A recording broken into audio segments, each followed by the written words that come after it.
This is Behind the Mic with Brad Dalius.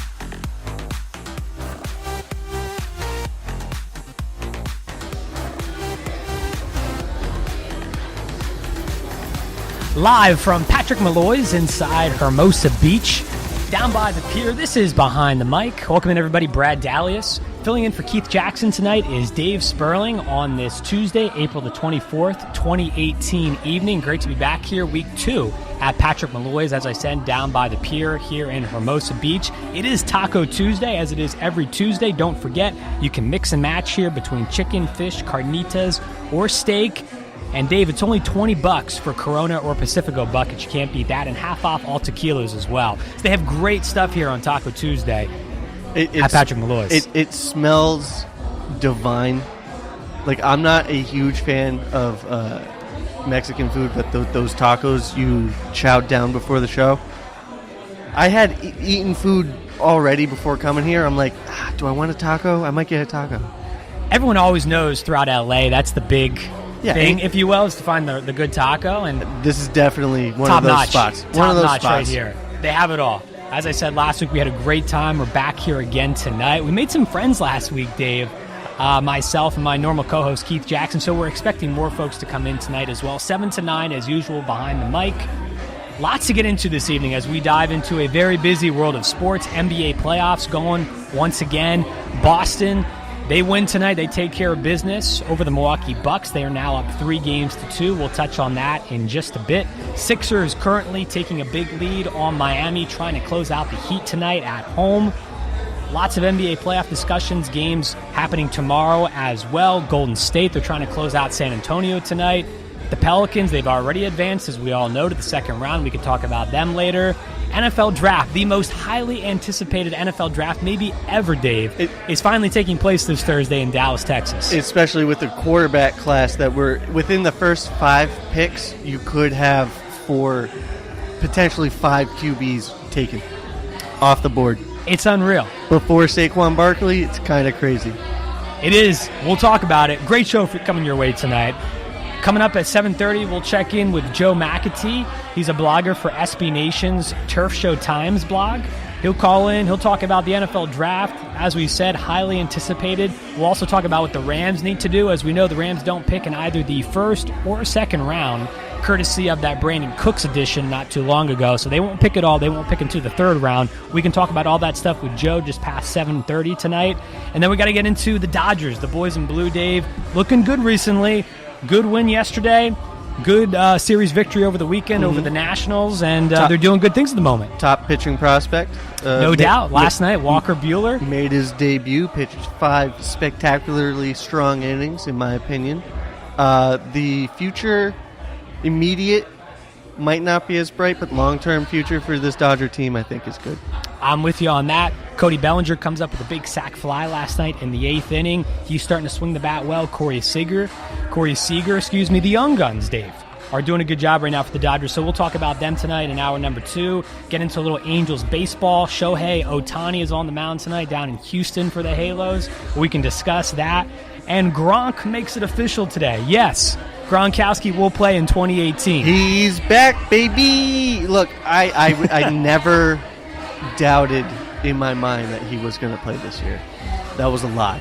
I honestly believed he wasn't going to play. I thought Gronk was testing the waters. You saw him at the dirt bike event. Yes. And you saw him on multiple WWE or WWF. Yeah, he's been hanging shows. out with guys like The Rock and he's been chilling. everybody. In my mind, he took a vacation to retirement Gronk.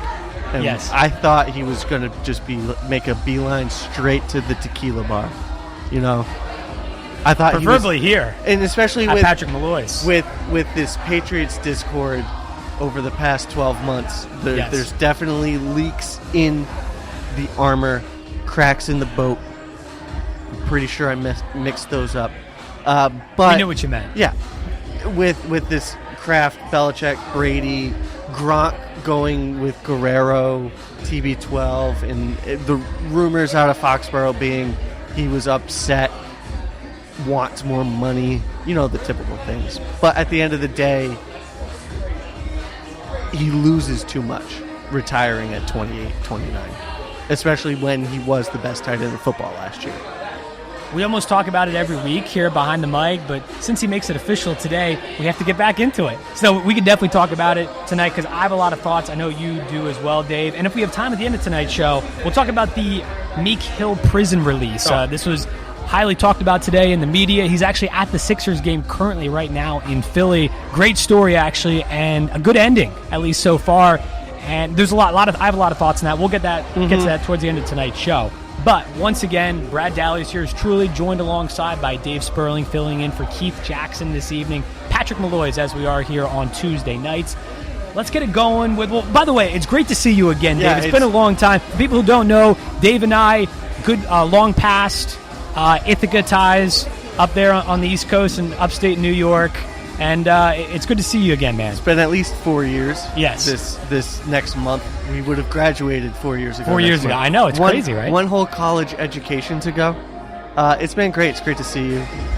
Los Angeles is wonderful. It's not snowing. I haven't seen snow in months. We're thankful for that. I love it.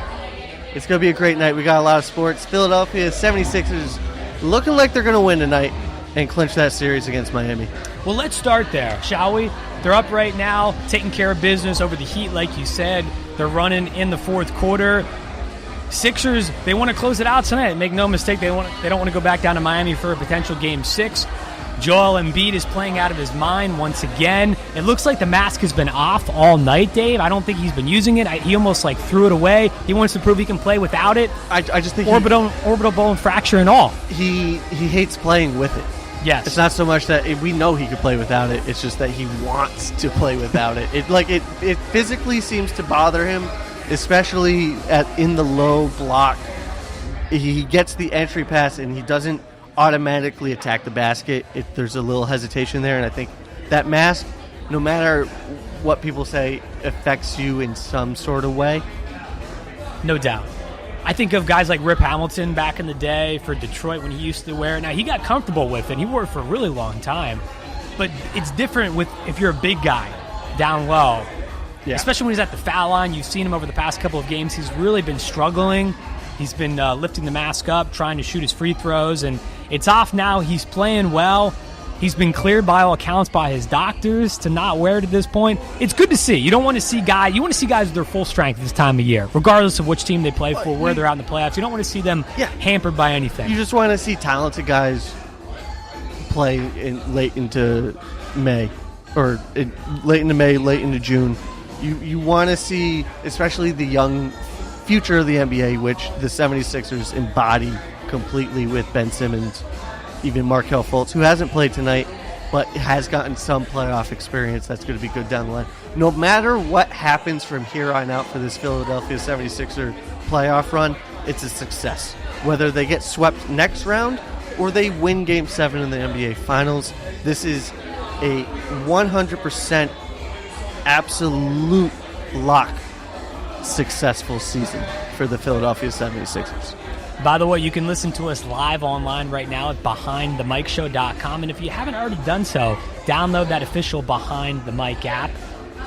If you want to call in tonight with anything we're talking about, feel free. The number is 213-261-7491, 213-261-7491. And also tonight, before I forget it, For any Behind the Mic listeners that come out here tonight to Patrick Molloy's, it's half off all drinks until 9 p.m. Just come over here, see us in the corner. We'll give you a wristband. Again, half off all drinks until 9 p.m. tonight for Behind the Mic show listeners. Just come over here and say hello to yours truly and Mr. Dave Sperling. No, back to the Sixers now. Yeah, I completely agree. It's important that they continue to show that they have capabilities to win and to win consistently with Embiid back in the lineup. Obviously, a lot of talk about when he was out injured. They were playing well with guys like J.J. Redick, Bellinelli. They were shooting the ball well. Could they continue to play that well when Embiid came back? And they've answered that with a resounding yes so far. And so it's good they keep that up. Especially during that absence, like guys like Bellinelli and Ilyasova really stepped up, and those are two guys that were acquired, I think, post-trade deadline during the buyout. They're both buyout pickup options, and they turned out to be useful playoff rotation pieces that help. Look, when you have a team with all these young guys, you need guys like J.J. Redick.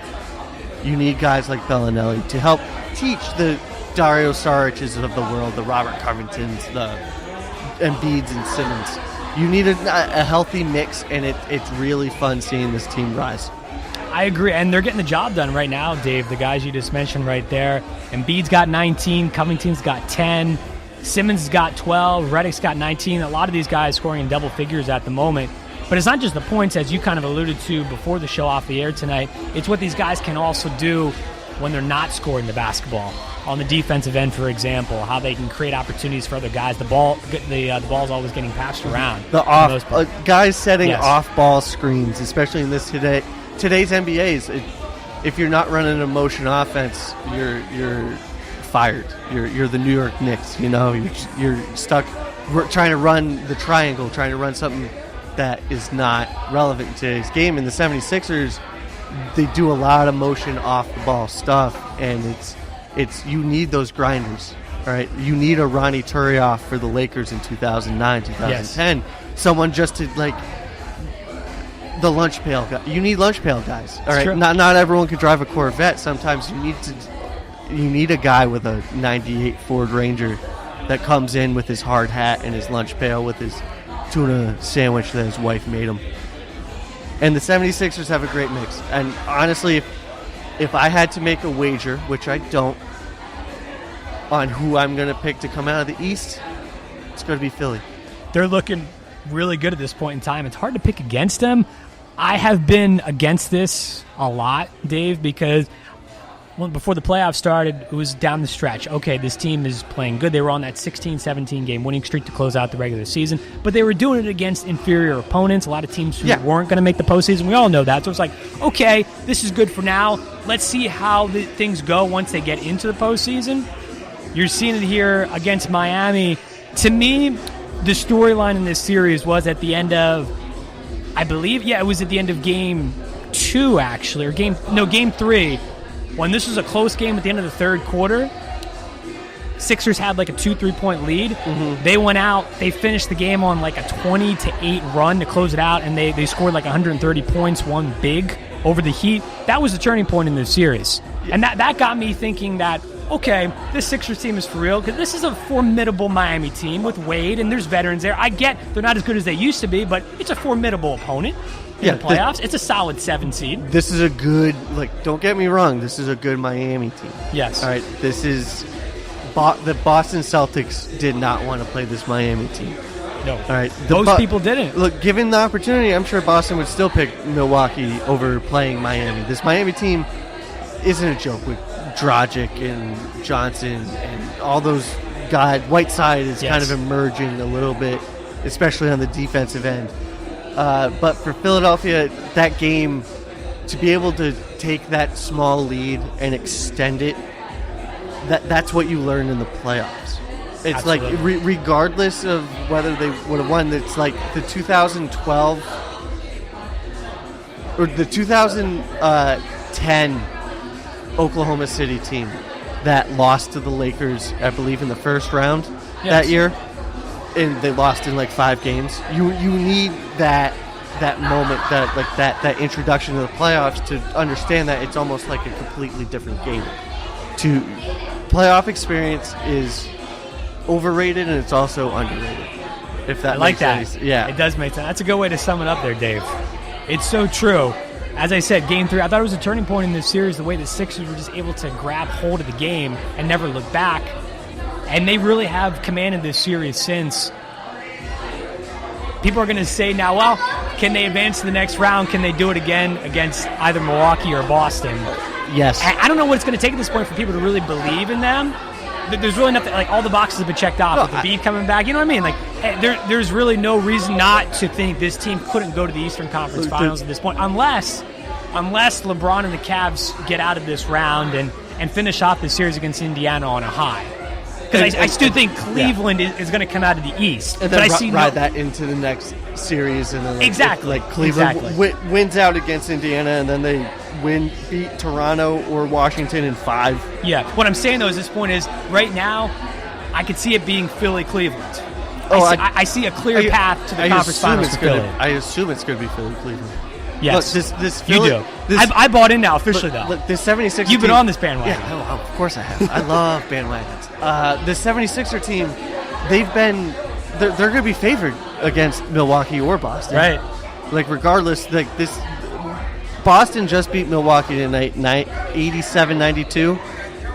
It was a close game at the end, and I feel like this series is going to drag on. I'm not going to be surprised if Milwaukee wins a couple days from now and forces a Game 7. And Philadelphia is going to have maybe a week of rest. Is that a good thing or a bad thing? I always am in the camp of that. That's rest is a good thing. Rest is always a good thing. Always I could always get 3 or 4 more hours of sleep every night. Okay, you and both. Rest is always a good thing, and this Philadelphia team, they're riding high. They are. You mentioned a couple minutes ago, like that some people haven't bought into this. Like the types of people that haven't bought into this Philadelphia team. Those types of people don't watch basketball. The people that watch basketball and love basketball as a sport buy into this Philly team because they see what you saw in the early Golden State days with Mark Jackson. Young, hungry, athletic, unselfish, that want it more than everyone else. That's true. That's key. And honestly, I might pick them to win the finals, especially if this Golden State team still looks like they're sleepwalking. Well, they've sleptwalked to a 3-1 series lead, and they're going to try and take down Golden State in 5. Or San Antonio in 5. Manu Ginobili, who's 48, have like the playoff game of this decade. Well, Ginobili can stew ball. I mean, we all know that. Oh, I know. He just can't jump. He has no knees. He can he doesn't need to move because his pump fake is so good. He got the same guy on it twice in Game 4. That's a proud team, though. You know that, Dave. Oh, they weren't going to get swept. This is not Golden State from last year. Not as good of a team. Curry's out. I mean, that goes without saying at this point. And especially San Antonio was riding on the emotion of having their head coach's wife just pass. Greg Popovich's wife passed away the day before that game. I can't pronounce his name, but the European Iwator? Yes. Messina Iwator, who I think is going to make a great head coach one day. Hey, it looks like he's got the makings of it. He's learned from one of the best. Oh, no doubt. In Pop. I think if Milwaukee should hire, if he's my pick for Milwaukee Bucks to hire this offseason. Very interesting. Coming from that Spurs model, and San Antonio, they love ball movement, and I think someone European's going to figure out Giannis's game and really complete it. So it's either going to be him or David you're Black. Connecting the dots with Messina to Giannis. Yes. Taking the next step. Yes. Very interesting. That's the first time I've heard that theory. I'm making huge predictions. They're like the next Milwaukee's Bucks head coach is either going to be Messina or David Blatt. I could see Blatt. And those are coming from nowhere. I have never thought of this. Like I didn't come into this show thinking I have a hot take. I have an extremely Milwaukee Bucks centric hot take. No, this is just all off coming the to cuff. But it makes sense. It does. You need. I did not think about Messina at all, but You mention it. He's won EuroLeague titles. He has, yeah. He's had a successful career. Madrid, yes. I think. It's going to translate, especially because today's NBA, after the 2004 Olympics, has pretty much been sent in the direction of we're going to model after the way the Europeans play basketball, which is spread the floor, extra passes, and the three. Speaking of Giannis, by the way, he had 16 tonight in the loss. As Dave mentioned before, 92-87, Milwaukee goes down to Boston in Game 5. Celtics up 3-2. Milwaukee kills me, Dave, in these playoffs because they should have won. They should be up in this series. Yeah. This series might have been over if they would have played well. Game 1 and Game 2, they had an opportunity, especially in Game 1, I believe it was, when Giannis fouled out towards the end of the game. The Bucks, this is a better team than Boston. There's no Irving. I know they haven't had Gordon Hayward for the entire season, but come on. And they're playing with great grit, but Milwaukee's a better basketball team. They should be up in this series. For them to be down 3-2 with Giannis and the way he's played, Middleton pours in 23 points tonight, and they get 16 from Bledsoe. But they got to get more. They got to get a lot more, and they're just not getting much at all from Jabari Parker. That's really the bottom line. Oh, he's costing himself some money. With every game that he's playing poorly, he's costing himself some money. But I'm going to go back to my previous topic about the 76ers in terms of experience. All right? Yes. And I just picked the 76ers to make it to the Eastern Conference Finals, but without any playoff experience. The playoff experience of the Boston Celtics last season making it to the Eastern Conference Finals and the year before losing in the first round, it's showing in the playoffs with their bench guys like Terry Rozier, Marcus Smart, Jaylen Brown stepping up to another level, having that experience, even losing 2 years ago, getting swept. It shows you the right way to play in the playoffs. This is Milwaukee's first time. They're an extremely young team, and they are being coached by a guy who is not going to be there this time next week. I get that, Dave, but there's so much talent there, and with Boston being so injured, I had more expectations for them. As a lot of Bucks fans. Talent wins you games. Experience can win you in a series, especially when... It's young experience, though, with Boston. It's young experience, but it's 2 years. Now 3 years of experience, of continuity with Brad Stevens. Also, that's another name we haven't mentioned in this conversation yet, is, in my mind, the best head coach in the NBA.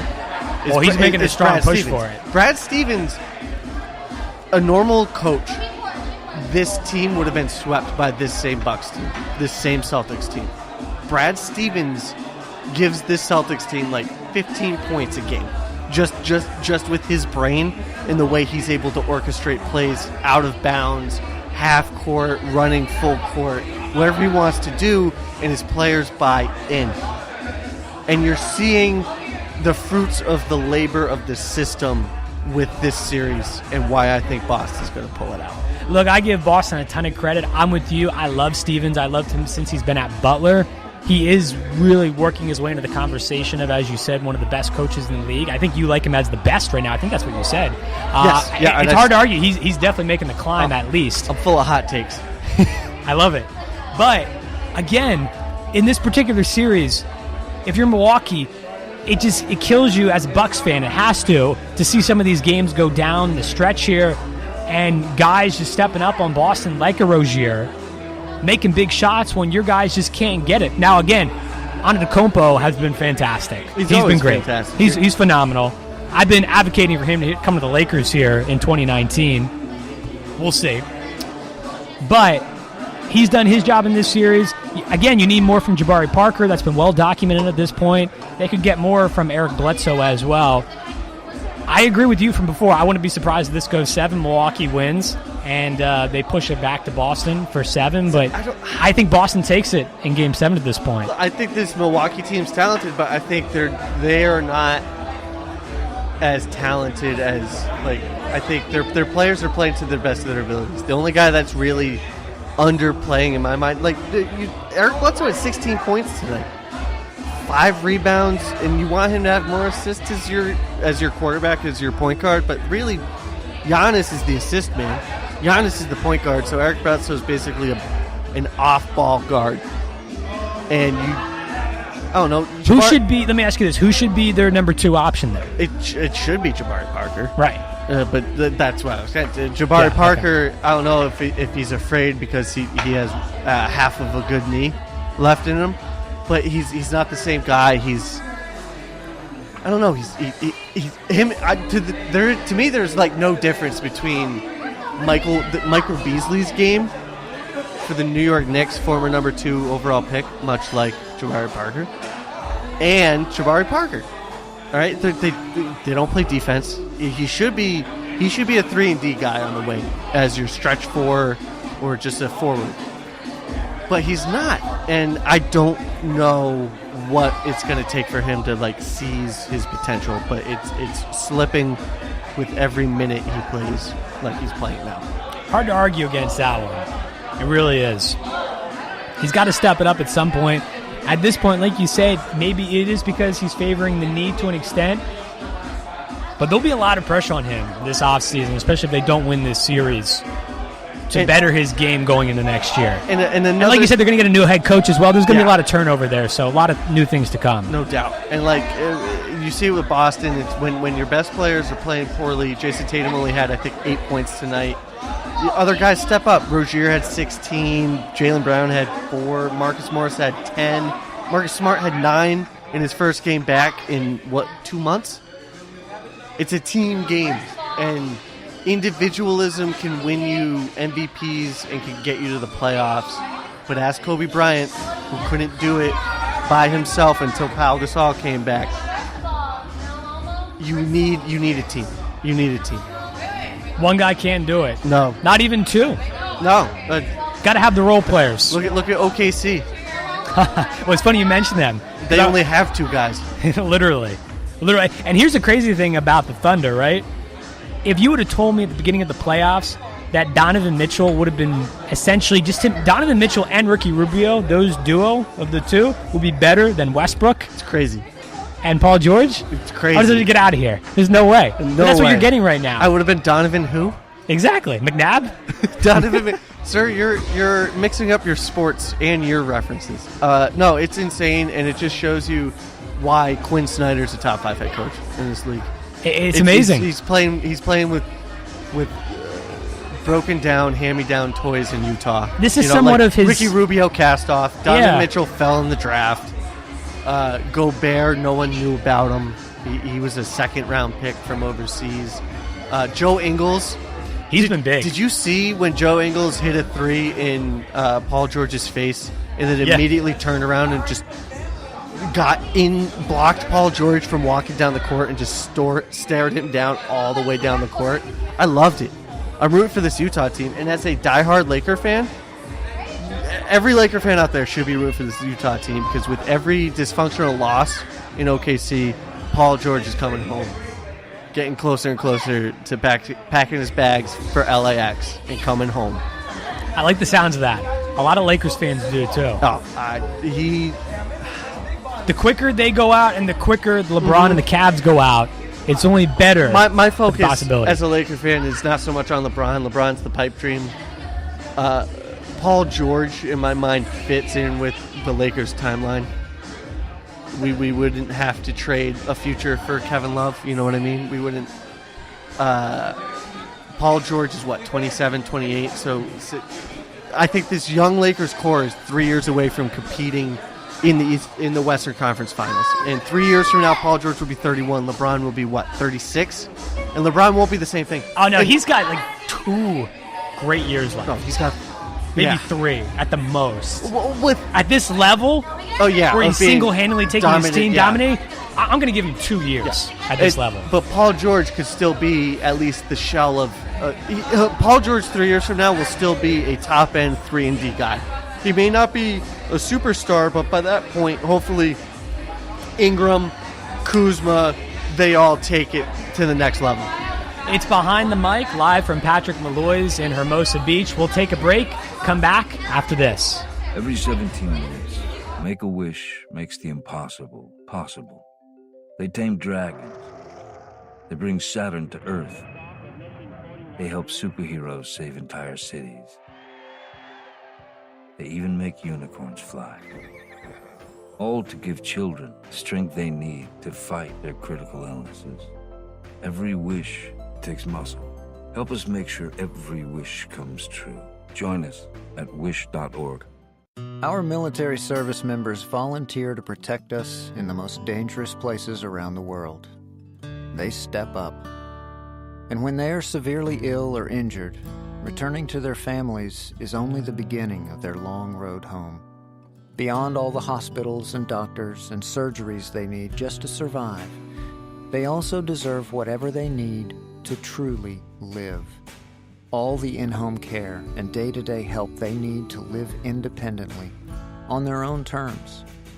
Wounded Warrior Project long-term support programs were established to provide these brave men and women whatever they need to continue their fight for independence, at no cost, for life.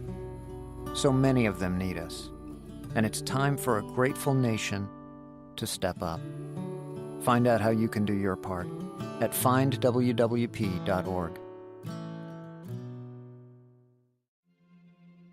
We all come together and stand together to serve our veterans. We invest in the latest technology. We take the time to train the next generation of doctors and nurses. We work together to make sure we heal their bodies and their minds. This is our mission. More than 300,000 of us working as one, together with families and loved ones. No matter where they live in this country, we'll be there.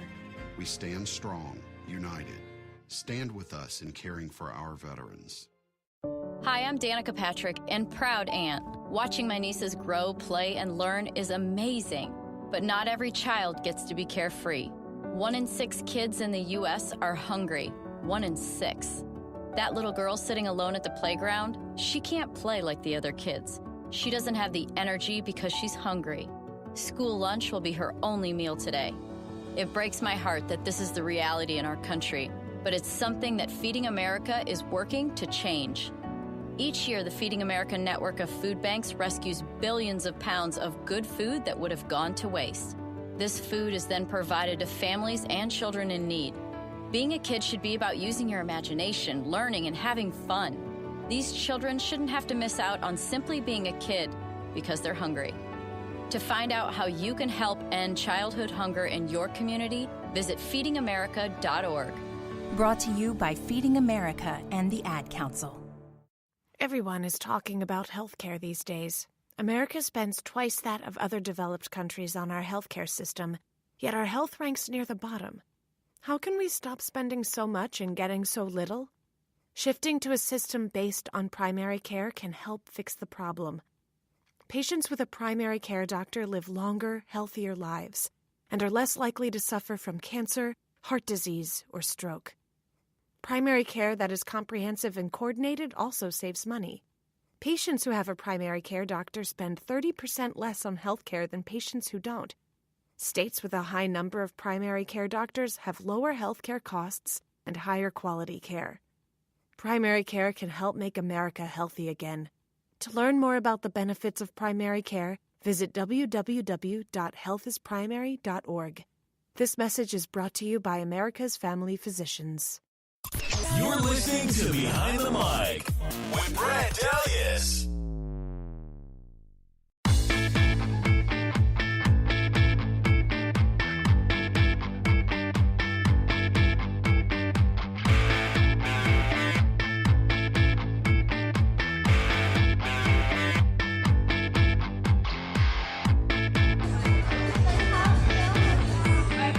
Take us with you on the go wherever you may be. Download that official Behind the Mic app today. Listen online, behindthemicshow.com. Be sure to check out our podcast on iHeartRadio and now also on Spotify as well. Brad Dalius, joined alongside by Dave Sperling tonight, filling in for Keith Jackson. Patrick Molloy is our destination here on this Tuesday evening, talking a lot of NBA playoffs before the break. One question I want to pose tonight, by the way, you can call in. It's a free call at 213-261-7491. Would you rather have Ben Simmons at this point in time, or would you rather have Donovan Mitchell for this playoff run? Think it over. We can get back to some NBA talk later on, but now we're going to switch gears.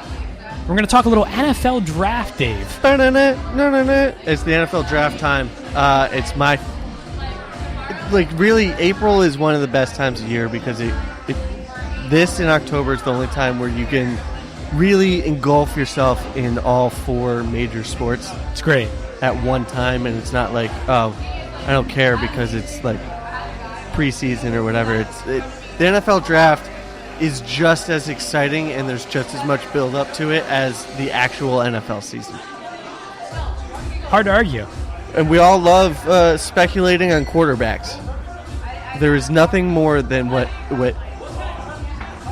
blog boys, talking heads, anyone out there that has an opinion on sports loves speculating on more than who are the top QB prospects and where are they going to go and how are the Cleveland Browns going to screw this up.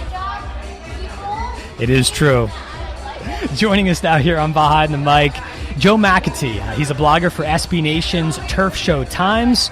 Joe, welcome to the show. We appreciate the time. How are things going for you tonight? Doing good. I think the end was Donovan Mitchell, but I'm going to leave my somewhat proportionate subject matter expertise to the NFL tonight. How about that? Sounds good. You can't go wrong with either of those picks. You really can't. By the way, there is no wrong answer. That's true, too. It's NBA fever right now, Joe. You know, we know this little thing called the NFL draft is happening this week, but the NBA playoffs are going on as well. So we try and sprinkle it all in here at Behind the Mic. But let's talk about this draft now. Thursday, it's finally here this week. Down in Dallas this year, Jerry's World, the whole 9 yards. The most anticipated NFL draft of our lifetime. Does that sound about right? I think it sounds about right, if only because usually you've got quarterbacks that drive the process. That was the case with the Rams 2 years ago when they traded up to number 1 to get Jared Goff, and Carson Wentz was right behind him. That was the case last year when Chicago traded up to go number 2 to get Mitchell Trubisky, and it's going to be the case on Thursday. We've already had the Jets move up to number 3. You're almost certain to see the Browns get their quarterback at number 1. I'd be surprised if it wasn't quarterback to start the draft with the first 3 picks. The difference is this year you've got more than just 3 quarterbacks, and so because you've got so many, and because if you talk to people in the league and you look beyond this season, the quarterback classes for the next 2 years just don't look as strong. I think that's just created a ton of volatility where we don't really have a good feel for where this draft is going to go early on. And it's going to make for a really entertaining night. Do you think the Browns know, Joe, what they're going to do at number 1?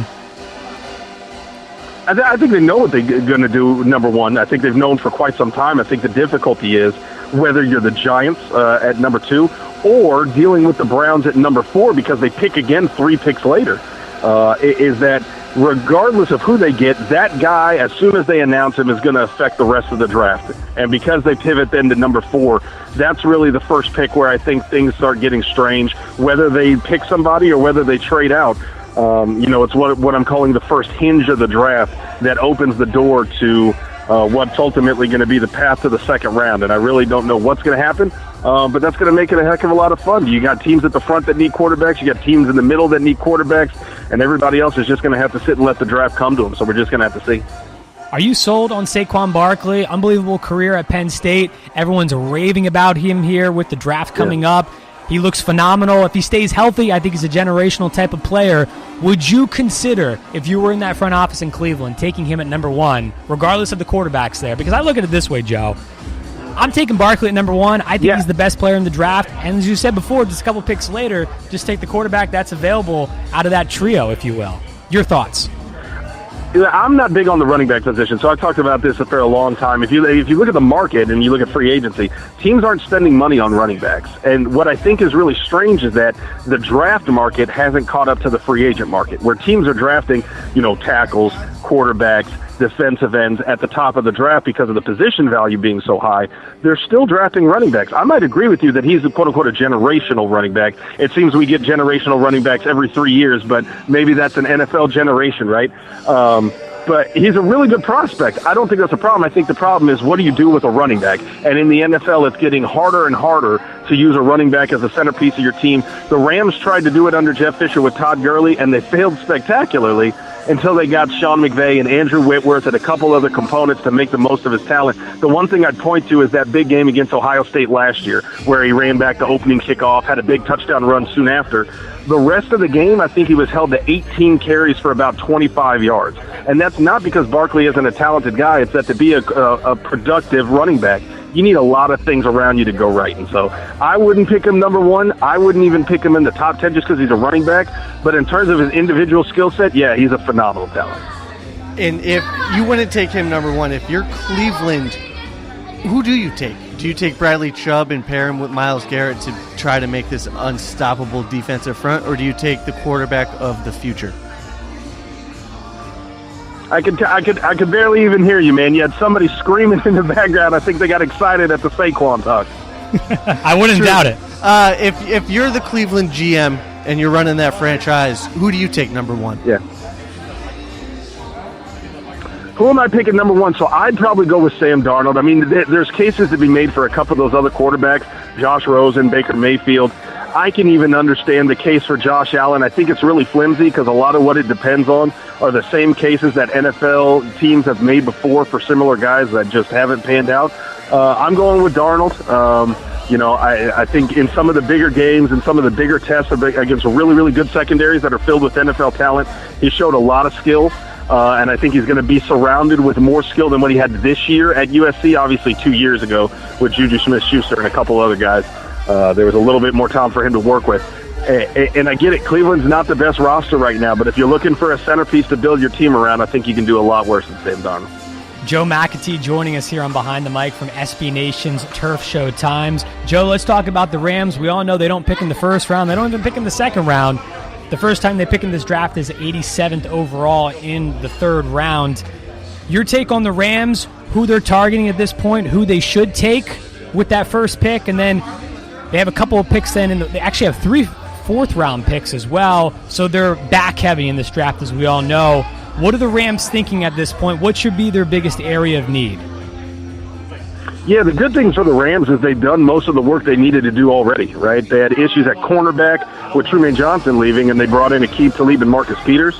They had an issue with Sammy Watkins leaving the top of that wide receiver depth chart open. They went out and got Brandon Cooks. So, the fact that they don't have draft capital, I don't think it's something to condemn that front office for. I think it's more that they were aggressive using those picks to shore up their roster with talented veteran guys that can come in and help them compete now.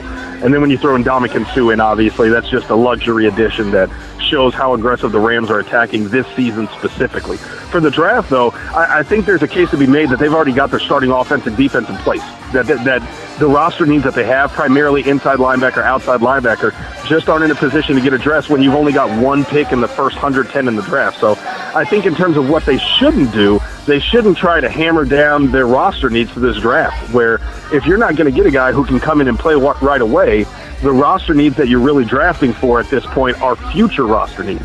And kind of the only way to really judge for that is to dress the best guys available. If that happens to be a linebacker, so be it. But when you force that, the Rams tried to do that in 2015. They had a huge need for offensive line. They drafted 5 guys total.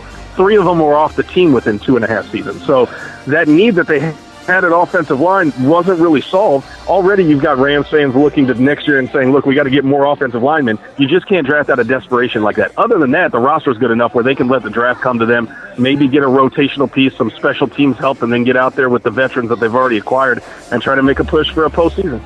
Yeah, we all know it's about winning here in 2018 for this Rams squad. There's no question about that. Oh, yeah. Talking more about the Rams, coming into this season, at the end of this upcoming season, what would be a failure and what would be a success? If they make the NFC Championship game, if they lose the game before, what are your expectations? Yeah, it's tough. I mean, the expectations are really high. And I think the closer we get to the season, the more you're going to see the Super Bowl or blank, Super Bowl or bust, whatever. Well, however we want to team that, I think that's what we're going to see more and more. And it's because, number one, you've got the name recognition, like I said, guys like Suh, Peters, Talib. Excuse me. When you look at those guys and you talk about Jared Goff, you talk about Todd Gurley, you talk about Sean McVay, the more that you look at what they've got and what they were able to do last year, if they can build on that, it's hard not to think that anything less than a Super Bowl appearance is going to be a failure. And I think there's a large portion of the fan base that certainly feels that way. I feel like as a fan base, you need to have that mindset.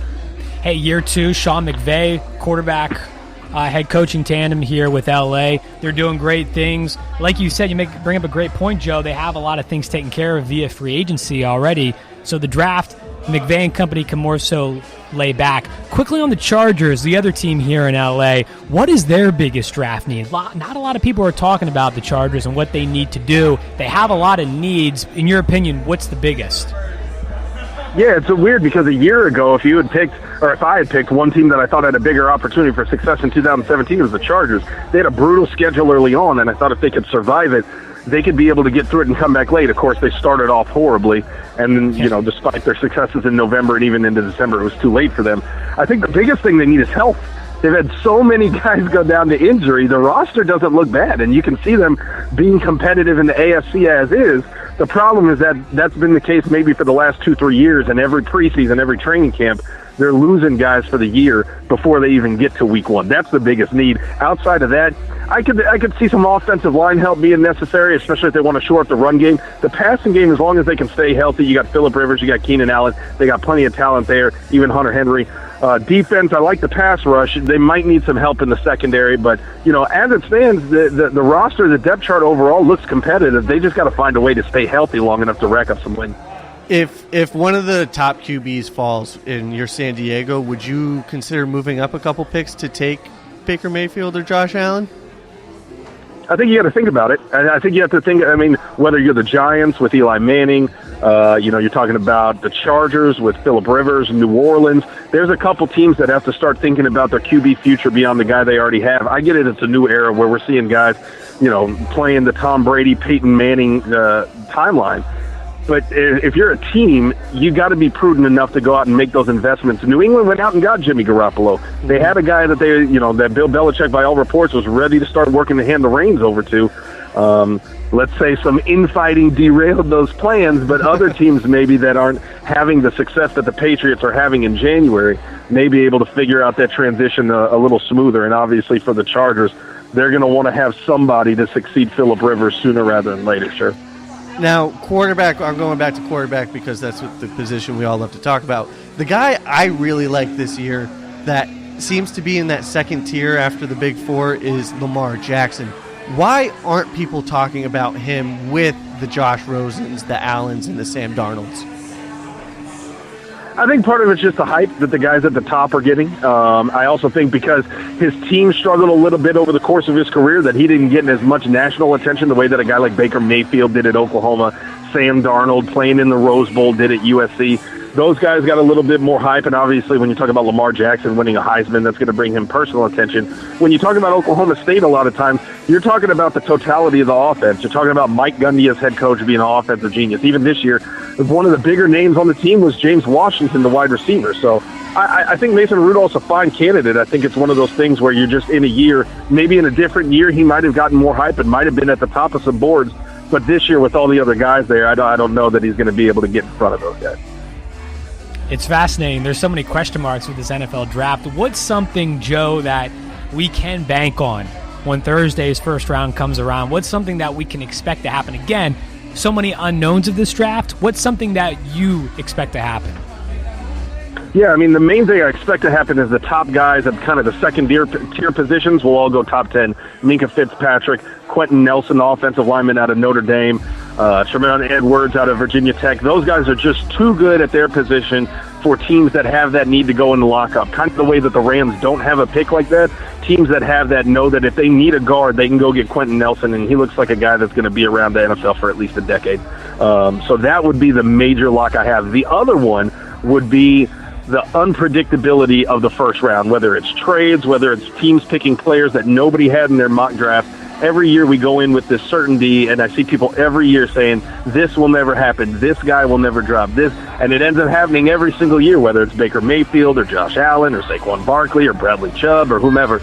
Every year we get surefire prospects that drop, we get trades that shake up the entire process, and that's part of what makes it so fun, is that when you get a Mitchell Trubisky in there that throws everybody off, it makes you remember that the draft is a fluid process. It's not 32 picks as a whole, it's 32 individual picks that teams have to recalculate what they're doing based off the process as it happens. And so it's going to be fun, but it's one of those things where if you're asking me what I'm sure of, there's not a lot. I'm more sure of what I'm not sure of than what I am sure of.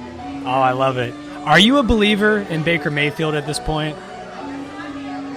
Yeah, I mean, it depends what situation you put him with. I'd say this. If he goes to the Jets right now, I'm not a believer in 2018 because that roster's so bad. I thought what Todd Bowles did last year. I get it. Sean McVay did a phenomenal job, deserves Coach of the Year. Doug Peterson with Philadelphia when you win the Super Bowl, always going to be in that conversation. I thought Todd Bowles didn't get as much credit. I know they didn't win a ton of games, but that roster is probably the worst in the NFL, may not even be close. And for them to have been so much better than, say, the Cleveland Browns or the New York Giants, I thought that, Todd Bowles and the Jets really deserve a lot of credit for the way that they were able to pull out a 2017 season. That being said, I don't know that Baker Mayfield has the tools or the offensive line there to succeed. But when you draft a guy like that, I mean, you look at Jared Goff's rookie year, you don't have to be successful early on. If he turns into the guy that you want, whether you have to sit him like Jared Goff sat for a while, Aaron Rodgers sat for a season, if that's what you have to do in order to make sure his career is successful, so be it. But he's certainly a guy that I could see being successful once they get him some weapons and once they protect him. Well put. If you're Cleveland, do you consider taking 2 quarterbacks in the top 4? If you say that one again, I'm sorry. If you're Cleveland and you really don't know, you don't have one guy that you're sure of, sure. Do you consider taking 2 quarterbacks with both 1 and 4? That's tough. I mean, the singularity of this draft makes it possible, right? Where normally you'd say, of course not. But because the draft is so unique, and not only the 1 and 4 situation, but the fact that they've got 2 picks early on in the second round, too, where they could go and get some really, really good players there before we even get to the 40th pick. I guess you'd leave the door open for it. I'd still be shocked at it. I mean, to do that with 2 quarterbacks that early on in the kind of media hurricane that would invite for training camp this year alone, let alone after this year if one of them struggles. I don't know that that's the best decision. But here's the thing. If you're Cleveland, guys, there's only one place to go, and that's up. So true. Great insights. Joe McAtee from SB Nation's Turf Show Times. Check out their blog. Joe's always putting out great stuff. What are you going to do next week when the draft's over? I'm going to watch Outbreak with old Kevin Spacey.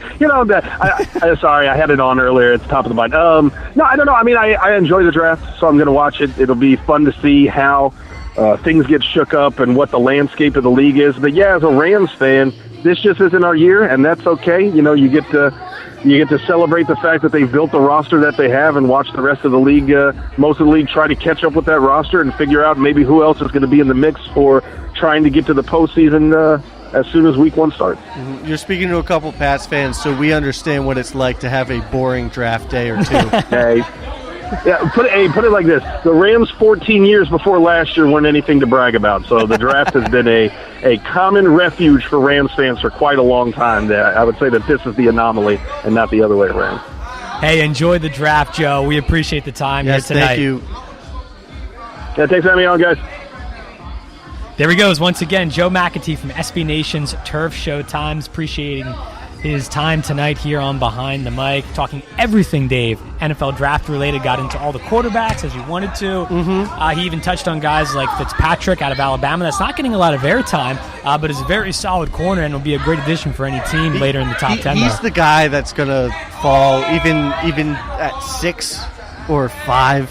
Yeah. And I can see him going down to 10. And you'll be like, a year or 2 from now, you'll be like, how did he not go 2 or 1? I'm with you, because we got stark crazed about these quarterbacks. It happens every year. Like, look at Jalen Ramsey, was what, 5? And yes, obviously he should have been, talent-wise, he should have been the first. A lot of teams would like a do-over. Pick. So many teams. All the but that's that's Monday morning quarterback.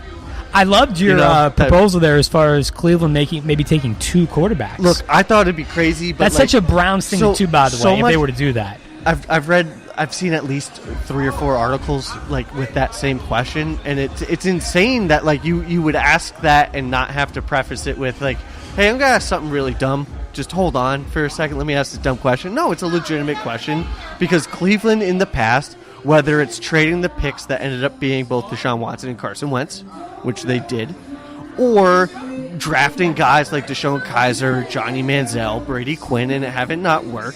So, you know what's going to give you better odds of finding that quarterback? Having multiple of them. But the devil's advocate, the counterpoint to that, which I'm also going to say, is that drafting 2, when you're coming into developing quarterbacks, they need reps, they need practice time, and you're taking that away. You have to give Tyrod Taylor so much reps because he's your QB1, no matter what, who you draft, whether it's 2 guys. And then you would have to give reps to whoever you picked first, or you could split it in half, but there's not enough football to be thrown around to draft 2 guys. It's just a fun thing it's a fun take to spit out there into the ether of the world. Yeah, and to me, it goes into the point that so many of these guys are unknown. Mm-hmm. There's so many big question marks. There's no standout quarterback. We know that. Between Darnold, Rosen, Allen, Mayfield, there's no surefire, this guy is going to be a 10, 15-year quarterback that's going to win Super Bowls and give you an opportunity to be a dynasty type of team. We don't know that. They all have flaws. They do. And you could talk to 5 different scouts, and all of those different scouts will pick one of the top 5 QBs as their favorite. Yes. Right, it's all about. You will not get a general consensus. You'll get one. They'll pick. We disagree. You're right. I think Sam Darnold is the QB1 prospect in this class. I think Lamar Jackson's close to him, and then it's a little bit of a drop off to Josh Rosen, and then it's a huge drop off to Josh Allen and Baker Mayfield. Josh Allen might have the highest ceiling in this QB class, but he is the easiest basement to get to. The amazing thing to me about Baker Mayfield is how, as we get closer to this draft this week, Dave, his stock is rising. It's amazing. I don't know. I hear reports today. I hear reports. We know about the Jets, but the new one today was maybe Cleveland, and John Dorsey was thinking about him. Look, that smoke. They're trying to get the Jets to the trade up. But the fact that even makes news in the headlines to draft Baker Mayfield. Yeah. Can you imagine the Jets trading up to 1 overall to draft Baker Mayfield? No. It's insane. It sounds like it's. You know what that sounds like to me? A very perfect Jets move. It does. It definitely does. Right? It's just like a Browns move would be taking 2 quarterbacks. And I think it's not going to happen, but it's not too far from the imagination to think it. While we're on this topic still, do you think it would be a mistake for the Giants to pass on Rosen or Allen or Mayfield? See, this is really tough with the Giants picking at 2. Because this is where the draft really... Absolutely. It's going to lead into different directions after Unless that. Cleveland doesn't go quarterback. I think if Sam Darnold's there, the Giants, it's an easier decision for them. They'll take Darnold. Yeah, because for most quarters, I'm in the minority. Most quarters like Darnold. They look at him as number 1 overall. Well, I'm just going based off of his physicality, with his mental makeup and what we saw him play. He's accurate, but the turnovers is his major problem, and that can be solved. Jameis Winston threw a lot of picks. That's in true. College. It can be solved. He threw 11 last year. Granted, Tampa Bay was a trash team and they didn't win many games, but interceptions is something that can be solved. Height, your overall demeanor, your attitude, like not attitude as in like that type. Attitude is like your character. That can't change. You are who you are, which is like I don't like Baker Mayfield for that. Plus, I think Baker Mayfield played in a cupcake system. You think it was a cupcake system they ran in Oklahoma? Yeah, I think his system, in terms of NFL, it's cupcake. It's not. It's. Here's the thing, though. You just go down the line in your progressions, and here's the thing, though, about that one. It's all pitch and catch. You're playing backyard football. You could argue that, and then a lot of people, I think, will go a step further and say, well, an example of a NFL-type ready program in college would be USC. They've run a pro offense for a very, very long time. Mm-hmm. But tell me this: what was the last what USC quarterback has had the most successful NFL career? Carson Palmer, and that's not saying too much. He went to a handful of Pro Bowls, and there was like that one NFC Championship game appearance where they got mauled by. Who they got beat by? Carolina, a couple years ago. Was the Green Bay? No, that wasn't an NFC Championship game. When Aaron Rodgers threw the Hail Mary and beat Carson Palmer and the Cardinals. Oh, that was a playoff game. Yeah, that was I think the week before, and then the Packers lost to Seattle. I think actually, if memory serves correct, I think that Hail Mary sent it to overtime, but then Fitzgerald had the long pass and catch or whatever, and then they won in overtime. Okay. I think it was the following week. I got my games mixed up. No worries. I think the following week is when they got destroyed by Carolina. Yeah. I believe. Carson Palmer. I digress. Who had the second best USC career? Is it Matt Castle? No, it's Mark Sanchez. What am I talking about? Yeah, it's got to be probably Mark Sanchez. Honestly, you can make a case that Mark Sanchez had a better career than Carson Palmer only because he got to 2 AFC championship That's games. true, just based off of those But two. you got to pick Carson Palmer because of the longevity and yes. just the TDs and yards he threw. But to your point, you would think that USC would be a quarterback grooming, breeding facility, pretty much. Right. Where they're just they're growing them since they off were the tree. Yeah. And for one reason or another, it just has not transpired to the next level. Matt Barkley, Matt Castle, Mark Sanchez, they don't live up to the hype. Matt Leinart. Right. Just hasn't happened. So that's why I just think to say that Baker Mayfield played in a cupcake system at Oklahoma, I look at it this way. What was the competition? What type of bowl games did he play in? That Rose Bowl, he was phenomenal against Georgia. They come up a little bit short because their defense couldn't stop a nosebleed. What I love about Mayfield is the competitiveness. I don't like the off-field antics any more than that. You don't like it at all. I don't like Mayfield's game. I don't think it trans. You think it's too short? I don't think it trans. Yes, for what he wants to do. What he's going to have to do, he's too short. Drew Brees is short. Yeah, but he's not. Look, Baker Mayfield is not Drew Brees. I'm not saying that. I'm just saying height-wise. Yeah, I know. That's fine, but he also wants to run around. Look, he's not Russell Wilson, yet people are comparing him to Russell Wilson. It's crazy to me. No, see, I'm just doing height-wise. I know. Skill set. I mean, Russell Wilson is maybe the most talented quarterback in the league from just his overall game perspective. Yeah, just like physicality and absolutely incorporate all the aspects of the game. Russell Wilson, it's either him or Aaron Rodgers. But then again, incorporating everything is why I'm so high on Lamar Jackson. In today's NFL, Lamar Jackson's your pro. Look, he had a better college career than Deshaun Watson in terms of stats and the way, in how he quarterbacked. Yes, his 56 completion percentage isn't great, but in terms of how you want quarterbacks to play in today's NFL, he has the perfect body. Yes, he's too skinny, but he's a quarterback that needs 2 years of seasoning to just sit and get reps and watch Tom Brady. I mean, whatever quarterback he's going to sit behind. I don't know if you can tell, but I want the Pats to draft him. I want them to trade up. I know you're 12. really big on Jackson. I love Lamar Jackson. I think he's. Well, it's interesting because he won the Heisman, as we all know, and then his senior year, he actually had better statistics. Took the words right out of my mouth. I was going to bring it up. I was going to do a blind stat test where it's call player A or call player B, and which one's which, and they were both going to be Lamar Jackson. Yeah. But, it's crazy. He threw more touchdowns. His completion percentage was a little bit better. He ran better. Didn't they win more games? Yet, I think because Baker Mayfield, what happened with Lamar Jackson and how the hype died was because they got blown out on Saturday night last season to Clemson and Kelly Bryant. When Bryant was on a roll, he started to slip into that Heisman conversation. That was a big problem why he kind of fell off the map there for a period of time. Louisville defense last year was trash. Yeah. Lamar Jackson...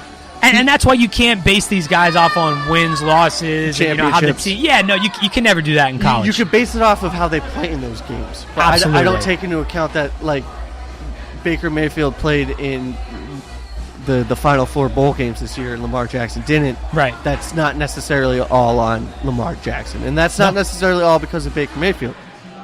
All right, I'm sure if you switch them, Oklahoma is still where Oklahoma is.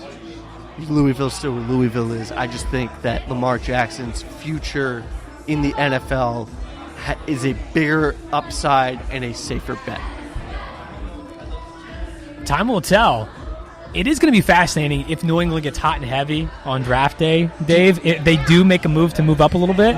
That's going to be really interesting. Do you see them packaging their 2 first-round picks? To say the Giants at 2 and taking Sam Darnold if Cleveland doesn't want Sam Darnold? When it looked like the Giants were putting OBJ on the trade block, which they did unofficially, it looked like potentially the Patriots were setting themselves up to package those 2 picks. I didn't want that. To the Giants, potentially. No, that's not going to happen now. But to go to your point there, I think they could do something. Yeah. I think it's in the back of Belichick's mind. Yeah, I didn't believe those ODB rumors because the whole point of trading Cooks now is because he's a free agent next year, and Bill Belichick is not wasting prime cap space real estate paying a wide receiver top-end money. Yeah, look, his business move. He's all about value. That's what they do. Bill Belichick, with everyone, with the exception of one major guy, has always gotten rid of the guys at the right time. It's hard to argue against it. The track record speaks for itself. The proof's in the pudding. The only guy that he has not gotten rid of that I think he should have gotten rid of was Tom Brady. That leads into a whole other discussion. That's true. That's another discussion for a time after the draft. Yeah, you're right, though. This is going to be a draft full of a lot of storylines, especially, like I said, if teams like the Patriots and others decide to move up on draft day. We'll see. Let me ask you this. Who's got the most pressure? Which team's got the most pressure to draft the right guy for their needs? I'm going to say the Jets, only because Cleveland's not going to take a quarterback first, which then takes away all the pressure of having to decide. And I think especially because the Jets traded up from, where were they, 5? Yeah, a couple picks lower. They were a couple picks lower. They traded up a hefty draft capital to move up to get the quarterback that they want. And if it's the quarterback everyone's talking about, the one we just mentioned, Baker Mayfield, the pressure's going to be on him immensely to start and win games from the beginning. I like Josh Rosen. I think Josh Rosen, out of all these guys, is the one that's going to win a Super Bowl first. To me, he could be like Namath, where he's just going to like have a 5-year career or like a 5-year streak where he's just top, like he's out of the league kind of on the early end. Darnold and Jackson are going to last the longest. I have no idea.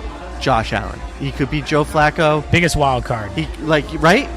You don't know because who's watched Wyoming football games? I forgot Wyoming religiously was a state, let alone had a like high-end major college football program. The tools are there, like specimen-wise. Like he is top of the line.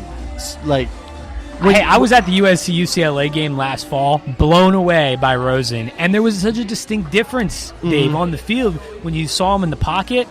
Big difference, much more composure for Rosen. And look, I get it. Darnold's been phenomenal. USC's pro day in the rain, the whole spiel. He looked great. The rain is so much BS on that. He's improved. The hype from the rain, so much BS. It's a pro day. You're playing catch, basically. You should look. I thought he should have went to the combine, honestly. There's no defenders. You should throw a good ball in the rain if you're a top-end quarterback you should. In college. Right? That, to me, that was all Hollywood glitz. Not a lot of substance to it. With that said, I still loved watching it. Of course you did. It was great. It was entertaining. It was great football. You know, it's something like Tom Jackson and Chris Berman would be like, oh, that's good, hard-nosed football. It's like an old-school football fans football workout. But does it matter? No. No, at the end of the day, it doesn't. No. And my point is that he's improved since last fall and even since the pro day for USC, but so has Rosen. Oh, that's the thing. He's improved. Everyone seems to forget about that. They just want to talk about like this nonsense about him and his relationship with Mora and his antics with the team. Like, and they're also talking about how much money, nothing. how where he came from growing up, how much money he had. What does that have to do with him being an NFL quarterback in 2018? I think out of all the quarterbacks I've studied leading up to this draft, he has the most drive. It doesn't matter that he comes from money or comes from nothing. He wants to win. And look, no quarterback has had a good relationship with Mora. All right, going back to the Atlanta days, Jim Mora's a weird dude. All right, I'm a weird dude, and I would have a hard time getting along with Jim Mora. All right, there's not enough smelling salts in the world he could give me that would get me to like enjoy hanging out with Jim Moore. He's a different kind of guy. Yeah, different cat, but like I think it's ridiculous to think Josh Rosen's not going to be a good quarterback because he came from money, which is a take I have seen out there in the world. It's crazy, right? It's insane. It's insane. Doesn't make any sense. I love football. It's great, right? It's like it's April. We're ready for some football. Like it's September, maybe. Jacked up on Mountain Dew. I love it. Again, give me Barkley number 1 if I'm Cleveland. You mean Darnold? No, I mean Barkley. You want Saquon I want Barkley, Barkley, man. Barkley, we spent so much time talking USC quarterbacks. I'm like, I know. Did he just mean Matt Barkley? And then, no, Saquon Barkley. Forgot about Matt Barkley. No, another quarterback that did not pan out well in the NFL. This is where I agree with his take on the running backs. Running back. Yeah, Joe's take. Because of the past 2 drafts, and you have Ezekiel Elliott for Dallas, and then you have Leonard Fournette last year. Leonard Fournette wasn't the best rookie running back last year. The 2 best rookie running backs were drafted in the second and third rounds last year? Yeah. For Kansas City and Minnesota? Right. Dalvin Cook. And then Mahomes to Kansas City? That's a quarterback. Oh, who are you talking about That's then? the running back. Oh, the running back position? Kansas City took in the second round? Yes. We'll have to look it up. Yeah, we will. But it's after that guy went down and he started. The running back position, I'm not saying waste it because Saquon Barkley probably talent-wise. Oh, you're talking about Kareem Hunt. Kareem Hunt. Of course, he had that great start at the beginning of last season. He was on my fantasy team. He cooled off a bit. He did, but he was still like top to bottom the best. It was a solid rookie campaign. And he was drafted, in the third round, second round? Yeah. Dalvin Cook, mid-late first round, second round. You don't need to spend a top 5 pick, especially when you could take someone like Bradley Chubb. Chubb is going to be a good player at NC State. If I'm Cleveland, I'd take Chubb first. Why would you take defense number 1? Though? Why? Because it's pairing him. They need a They need a quarterback, but they'll get that at 4. Yes, you'll get that at 4. But they need another playmaker in offense. They need a running back. Do you need a running back? You do. They got the receiver. Then you take one of the guys that you take this year's Kareem Hunt in the third round. The value for running back is there. Especially in this, I can't name specific names, but I know the value is there. It's always there. Alvin Kamara went when? 4th round? Yeah, he was a later round draft pick. You could easily find these guys. That's true, but the top end DNs, when they come out, the J.J. Watts, Myles Garrett was a force. Jadeveon Clowney came on. To be able to have 2 dominant ends to pair in an up-and-coming defense would be phenomenal. Ask Houston how many division titles they've won since drafting both those guys. Not many. None, but how many? What did Ezekiel Elliott do this year? Well, you have the whole suspension. Well, he had the off the field incident. So here's the thing, to your point about the running backs. I agree. You're always going to find value because they can be a dime a dozen. However, you can't tell me that a guy you're going to draft in the second or third or fourth round to be a running back in your team is going to have the same value and talent as a Barkley at number 1. He's a generational type of player if he can stay healthy. Look, I think the argument is sound. You could go either way, and it's probably not wrong. But if you take Baker Mayfield first, that's a wrong pick. Yes. Especially because Saquon... We agree on that. Yeah, we agree on that. Saquon Barkley could be Le'Veon Bell. But how important? Or he could be better. How important is the Le'Veon Bell if you can't stop anyone?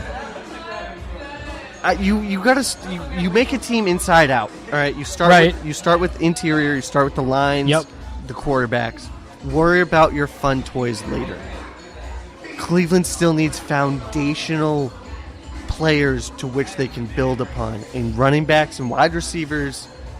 Those are top of the pyramids. Those are the desserts. All right, I'm talking. You need your grains. You need your vegetables. All right, defensive end is definitely food pyramid. Yes, here. And the defensive end is definitely a grain or a vegetable. All right, it's a pillar that you need, and you can never have too many of them. Look, the Browns need a lot of help in 2018 and beyond. I agree. You got to build it interior, exterior wise, but you cannot pass up a Saquon Barkley if he's there. If you're picking number 1 overall, can't pass him up. You're not going to be able to get another player like him in the draft, whereas you could draft some of those guys later in the rounds. You can't tell me that I'm going to take a Bradley Chubb number 1 overall over Barkley. I can't. Or Darnold or Rose. You got to be kidding me with that one. There's no way. There's no way I'm taking a Bradley Chubb or any other standout defensive player with a top pick in the draft. Why? They did it last year with Myles Garrett. Right, and that did not solve their main issue at quarterback help. Their main issue was everything. Right, they're just trying to win a game. Look, hey, if your head coach is Hugh Jackson, man, I don't know if you game. can win a game. Or you win one game in 2 years. Hugh Jackson has one more win in the past 2 seasons than we do.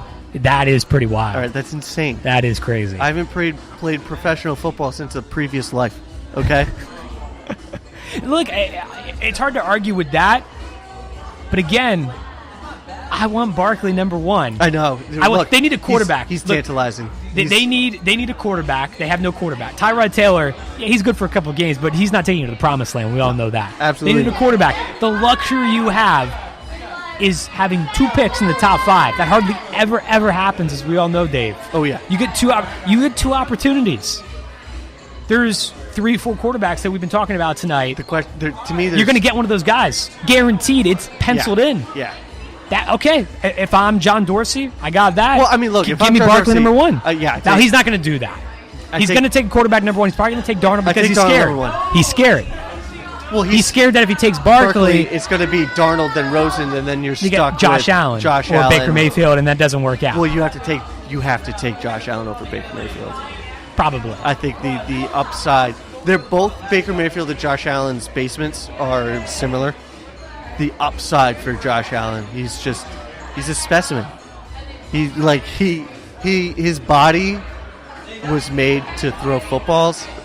We just don't know if his decision making and his mind and his accuracy are all there with him.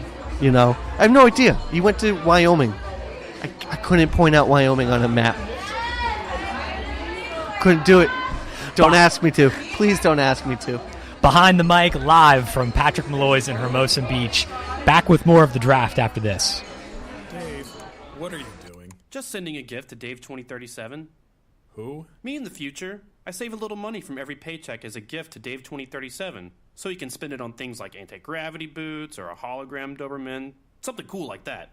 I think Dave 2037 deserves it. He worked hard. What are you getting Steve 2037? I guess I was thinking Steve 2037 would just fend for himself. Well, all right, but don't expect to be borrowing my anti-gravity boots. You want to have money in your future? You got to start saving now. Putting some money from every paycheck into a savings account or contributing to your 401k can make a big difference later. Put away a few bucks, feel like $1 million. For free ideas and easy ways to save, go to feedthepig.org. That's feedthepig.org. Hey, let's just hope Steve 2037 doesn't get his hands on a cold time machine, because he is going to come back here and knock some sense into you. This message brought to you by the American Institute of Certified Public Accountants and the Ad Council. We're here early before they wake up. We stay late. We stay informed. We invest in the latest technology. We take the time to train the next generation of doctors and nurses. We work together to make sure we heal their bodies and their minds. We do this not because it's our job, but because this is about our veterans' lives. This is our mission. More than 300,000 of us working as one, together with families and loved ones. No matter where they live in this country, we'll be there. We all come together and stand together to serve our veterans. We stand strong, united. Stand with us in caring for our veterans. Everybody buckle up. Mom. Buckle up.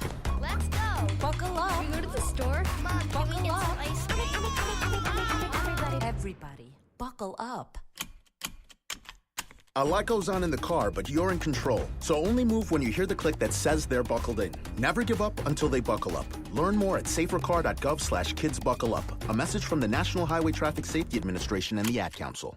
Every 17 minutes, Make-A-Wish makes the impossible possible. They tame dragons. They bring Saturn to Earth. They help superheroes save entire cities. They even make unicorns fly. All to give children the strength they need to fight their critical illnesses. Every wish takes muscle. Help us make sure every wish comes true. Join us at wish.org. I'm more resourceful than I thought. My suit can still make an impression.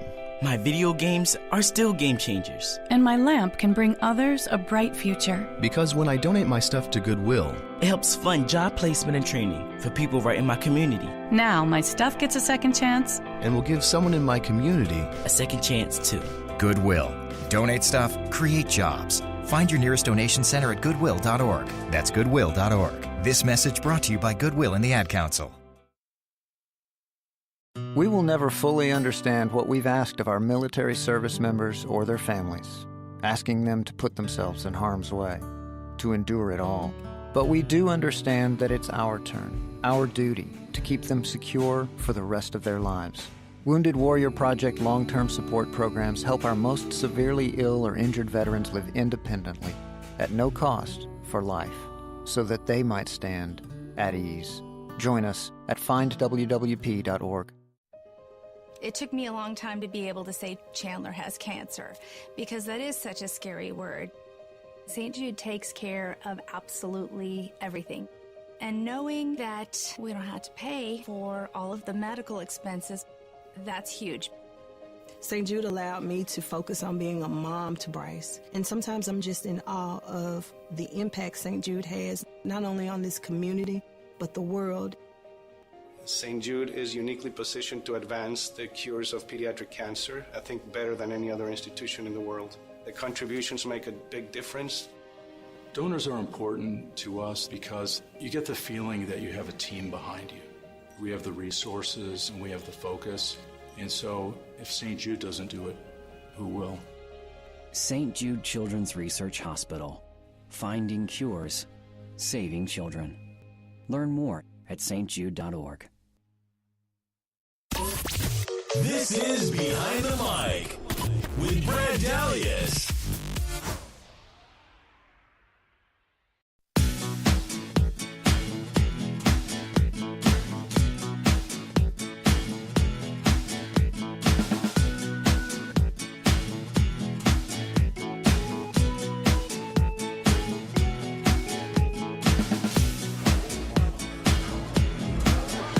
Welcome back, Behind the Mic. We are live from Patrick Molloy's down here in Hermosa Beach. Brad Dalius joined alongside by Dave Sperling, filling in tonight for Keith Jackson. Listen to us live, BehindTheMicShow.com. That's online. And also download that official Behind the Mic app. We've been talking a lot of things tonight. NBA playoffs, a lot of NFL draft discussion. Obviously, the draft finally is here this week on Thursday. Round one gets underway in prime time down there in Dallas, Jerry's World. We talked around 7:30 tonight with Joe McAtee from SB Nation's Turf Show Times. A lot of great insights from Joe. He's got the pulse on the Rams. Big Rams fan, I may add. So he's excited about his team and where they're going in 2018. We got his thoughts as well on the Chargers and what they need to do in this draft and beyond as well. So like I said, a lot of quarterback discussion. It's a quarterback-driven league, obviously, Dave. It's a quarterback-driven draft. What certain teams like the Jets are going to do, the Giants. We talked about the Giants a while ago here tonight on the program, and it's interesting with the Giants because how many more years does Eli have? Is Davis Webb the long-term answer? I would say most Giants fans would say a resounding no to that one. I mean, do they draft a quarterback? Do they take Barkley if he drops to 2, if the Browns pass on him at 1? It's so interesting with the Giants what they decide to do. I think they almost have to draft a quarterback. It depends. Dave Gettman is now their GM. Yeah, Gettleman. Gettleman, the former GM of the Carolina Panthers. So yes. I want to try to look. There really is no comparison. Like Cam Newton was the slam dunk pick then. He didn't have an aging superstar. It depends how close Gettleman thinks this team is. If he thinks this team is the 11-5 team from 2 years ago, that first McAdoo season, then you take Saquon Barkley or Bradley Chubb. If you think Eli Manning is what he was maybe 3 years ago, or that the Eli Manning of the past 2 years isn't the real Eli Manning, then you take Bradley Chubb or Saquon Barkley. If you're a sane person and you understand that Eli Manning is 36, yeah, and he's not the same guy, and that his consecutive start streak's not there. Yes, New York loves him, but if Sam Darnold is there, or if Josh Rosen is there, and you look at the next few years of the draft, and you see that the quarterback prospects coming up aren't near even the lower end, the Rudolphs of this draft, you got to take a quarterback, don't you? You have to. You'd be insane not to. And I think because Gettleman is not a giant guy in-house, he came from outside of the system, came from Carolina. There's no strings there. So my gut tells me they're going to take the best quarterback available. They were 3-13 last year. They're kidding themselves if they think they're going to jump from that to 10 or even 11 wins. There's no way. But there's no way. They're not going back to 07. They're not going back to 2011, Dave. Eli Manning is not going to turn back the clock. Remember this. There's only one Tom Brady who's playing at this level. And even him, you don't know. You don't know. But, like, you look at what the Rams did last year, and it's such a bad thing for other teams in my mind, because every other team that gets an offensive guru, in quotation marks, and brings them in as a head coach can be like, oh, the Rams went from 2-3 wins and jumped to the playoffs the immediate next year. Why can't we do the same? Because the Giants are bringing in the offensive coordinator from Pat Shurmur from Minnesota, who made Case Keenum into a competent quarterback, which, trust me, folks, is a very hard thing to do. Case Keenum once got benched by Jeff Fisher. Fun fact, Jeff Fisher also benched Nick Foles. Both of those quarterbacks were in the NFC Championship game.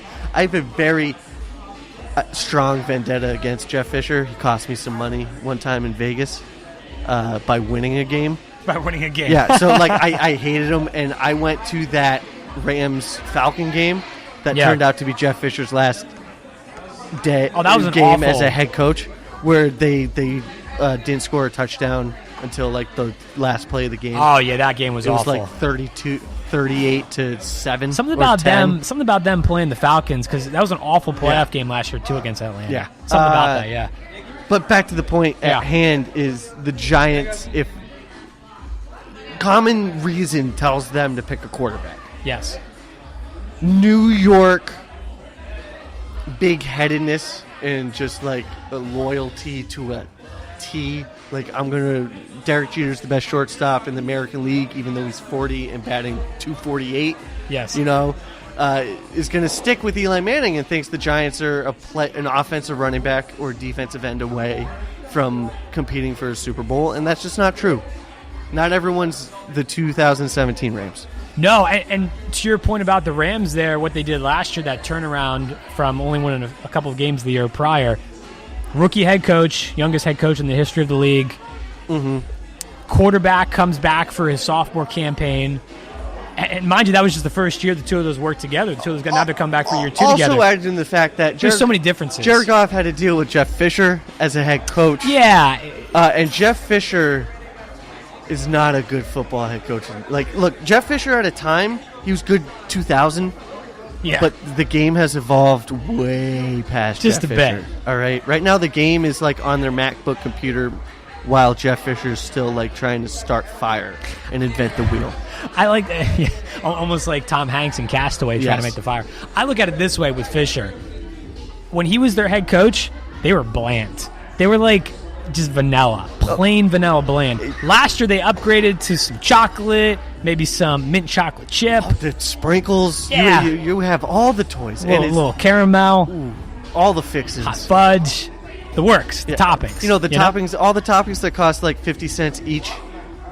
That's what the Rams had last year. Jeff Fisher, he is the stereotypical 7-9, 8-8 head coach. Look, if you're Cleveland and you need your team to not be abysmal, Jeff Fisher will get you to mediocre. All right, but he tops out at mediocre. I've always linked him to Andy Reid. No. Andy Reid is at least adaptable. Andy Reid is a smart football coach. Yeah, but wins-wise, they're about the same, Dave. Both went to one Super Bowl. Both lost the Super Bowl. Yes. Both have won division titles. Both have gotten their teams to playoff games. But they have that same common theme where they can only get you so far. I'm pretty sure Jeff Fisher has the most, or with it, like, he's top 2 most losses by a head coach ever. Andy Reid at least has his teams competent making the playoffs year in and year out. But that's it, though. Look, there's a ceiling to Reid's teams. Same with Fisher. Jeff Fisher, especially the past decade. When's the last time Jeff Fisher made the playoffs? It's been a while. Was it? I'm talking about like his whole career, though. Was whole it career-wise. 2000? I'm pretty sure the last time Jeff Fisher made the playoffs was with Kerry Collins as the quarterback of the Tennessee Titans. No, I think they've made it since then. I think he's made it since then. I don't. I think Jeff Fisher is the embodiment of mediocre. He's the embodiment of 8-8. And yes, but Jeff so Andy Fisher, Reid's been the same thing, though. Yeah, but Andy Reid in the past 5 seasons has made the playoffs, and I'm pretty sure every one of them. Yeah, but they've been one and done so many times. Yeah, okay. They haven't done anything in the post. Alex Smith, when he was with Kansas City, they did nothing in the postseason. Yeah, but they got to the postseason. Okay, but that's like the loser's mentality, though. That's like, okay, I'm better than Cleveland. I'm better than Cleveland. The loser's mentality is yelling at your team. We're not going bleeping 8-8, 7-9, 9-7, and then getting fired before you can even win those games or lose those games. Okay, so I think you're right. The last time Fisher did make the playoffs, 2009, 8. Yeah, and they lost against the Patriots. They lost to Baltimore in the divisional round. But close enough. That was his last winning season. Yeah. They were 13-3 that year, Tennessee was. Brett, I think your mind is stuck in like 1998 when you're like, oh no, this is a Titans team. Steve McNair, they're a yard short of scoring the game-winning touchdown in the Super Bowl, and it hasn't left that. Jeff Fisher hasn't been good since then. He's been a good coach, just like Andy Reid's been a good coach. Yeah, but Andy Reid has been a better coach than Jeff Fisher, and it's not even close. So do you go from good to great, or do you have like a middle ground between good and great? There's definitely a middle ground. Okay. Look, no. Above average? If you grade it, Jeff Fisher's career is a C. Okay? If that's the baseline. Jeff Fisher's a C, Andy Reid is a B-. A B. He's been to how many NFC championship games? That was a long time ago. That was over 10 years ago. When was 2008? That was 10 years ago. Okay, you're bringing up 10 years ago facts. I can too. So I'm just saying, if you take the whole body of work from when Fisher started, take him to the Super Bowl against the Rams, obviously, in 99, like you talked about before, then those other playoff runs along the tenure there in Tennessee, that was a good record. That was a good... They made the playoff many times. They had a lot of good seasons, albeit they lost. They got upset in maybe the second or first round of the playoffs, but they had a good season. How many times did Andy Reid's team have a great regular season and laid an egg in the wild card of divisional rounds? Or when they were favored to win the NFC title game and they blew it? That would be... A lot of times. Look, all I'm saying is that Jeff Fisher's made the playoffs 6 times in his career. Andy Reid has made the playoffs 4 out of the last 5 seasons. All right? And the season that he didn't in Kansas City was 2014. He went 9-7. Still winning games. All right? I'll give you... He's got the edge in the statistics category, but they're comparable.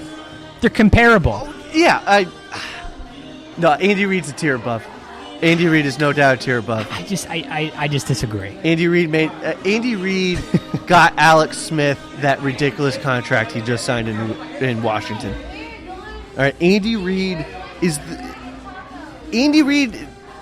I was gonna say he's a Hall of Fame coach, but like I'm not that crazy. He is not a Hall of Fame coach. No, but like if you're looking at his Wikipedia page and for the head coaches, every year they make the playoffs, it's highlighted in pink. Right. And Andy Reid has made the playoffs more times than he hasn't.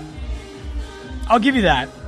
Andy Reid, he's a good football coach. Andy Reid has been coaching every season since 1999. Okay. Yeah. Same year as Fisher, I think. Or no, I'm sorry. No, Fisher is a lot longer. Andy Reid hasn't made the playoffs in 6 seasons. every other year since 1999, he has made the playoffs. It's crazy. That's good. That's a good clip. Like, I can see your face. You're looking at this screen, and it's like you almost can't believe how much playoff experience Andy Reid has. But then you can flip it on its head and be like, he's made the playoffs so many times, he has nothing to show for it. Yeah, he's got nothing to show for it. Which is why they're in the same... That's what I'm saying. It's comparable. They're in the same class, but they're not in the same tier of the same class. Okay. It's somewhat splitting hairs, but I still think they're comparable. Isn't that what we do when we talk about sports? Look, we split. Of course. Splitting hairs is our hobby and job. Here's the big difference between Fisher and Andy Reid. Andy Reid's still coaching today. Well, that's the obvious one. That is the obvious one. But he's had the support of his teams. Dodgers just got what looks like a home run. Just over the wall in left field there, yeah. Oh, no. It was a double. Yeah, no, continue your point. Sorry about that. Yeah, no, we were just checking out the live, Dodgers taking on the live Miami sports Marlins talk tonight. Radio. Anything can happen. Even a really long double in the middle of an Andy Reid, Jeff Fisher argument. 2018, what a place to be. It is amazing, right? What a place to be. My final thoughts on this discussion is how Andy Reid has had the support over the years of his team from like the front office on down in Philly, then in Kansas City, whereas Fisher, there was a lot of turmoil at the end of the tenure here with the Rams in L.A. He had the support Eric of the Dickerson owner. hated him. Jeff Fisher signed a contract extension and then a week later was fired because L.A. started to riot. Okay, he had the organizational backing from his owner, but the thing is, it was the wrong play. They ended up making the right move after making the wrong move. You know? Look, history books are going to say Andy Reid's a better head coach than Jeff Fisher. That's all I'm trying to say. We'll revisit this. We will, like 5 years from now, when Jeff Fisher's bringing the Cleveland Browns to a Super Bowl. Whoa. Well, hey now. I said he was good. I didn't say he's that good. I didn't say he was a miracle worker either. Well. Remember this. Belichick couldn't even win in Cleveland. No. Remember that. All right, only LeBron could win in Cleveland. Right. And it took a sabbatical to Miami for him to be like, you know what? I think I can now win in Cleveland. Oh, yeah, it's so true. Keep it on this football train. Yeah. Being a couple New Englanders. Sure. New England adjacent. Patriot fans is what I meant to say. Yes. We have at least one of the question marks coming into this season on top of the Patriot turmoil with the head honcho, Bill Belichick and Robert Kraft, Tom Brady, was what is going on with our star tight end, number 87, Rob Gronkowski. This entire offseason, there was that weird Instagram post where he was telling Danny Amendola, get your money, have some fun. You're finally able to have fun and be free and stuff like that. And then on top of the ESPN reporting of the breaks in the hierarchy of the New England Patriot dynasty is crumbling. Belichick trading Garoppolo, which I'm not a fan of. Tom Brady, I don't know. Did you watch his Facebook? Tom versus Time? Yeah. Did you see the last episode? I did. I thought immediately after that, I thought he's not playing football anymore. That's a man that's done. What I have taken from this offseason and his comments and Tom versus Time, like you're referencing here, Keith, is that he's starting to open up to the idea of retirement. Starting to open up to the idea. Not there yet, obviously, as he's committed to playing this year in 2018. But for the first time in his career, I think Giselle has finally gotten to him that it's time to start opening the conversation. No doubt. And to me, there's a different Tom Brady in that first episode of Time versus Time versus the Tom Brady that's in the last episode. No question. Dating back to the ring ceremony from the year prior when they won the Super Bowl to, after this year's Super Bowl loss. Even the Tom Brady between the second to last episode and that last episode, to me, seems like two different people. The Tom Brady in that last episode is very depressing. But to get to my point, one of the headaches has at least gone away for a year. Rob Gronkowski is officially announced via Twitter or Instagram, one of the social medias, that he's coming back. Yeah, I think it was his Instagram. Gronk on his Instagram today, I met with Coach today, informed him I will be back for 2018 season with the Pats. I've been working out, staying in shape, and feel great. Looking forward to another championship run. # bands a make her dance. This is all about leverage, this whole offseason. Money, right?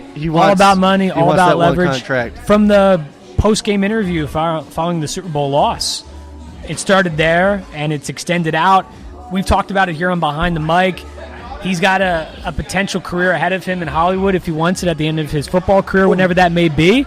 We all know he could be a guy. He could be on TV. He can do a lot of different things. It's very entertaining. You could definitely see it this offseason Yes. when he's going on the WWE wrestling stuff and the motocross stuff. He's dipping his hands in different pools to test the waters. I think no matter what, this is Gronk's last season in New England.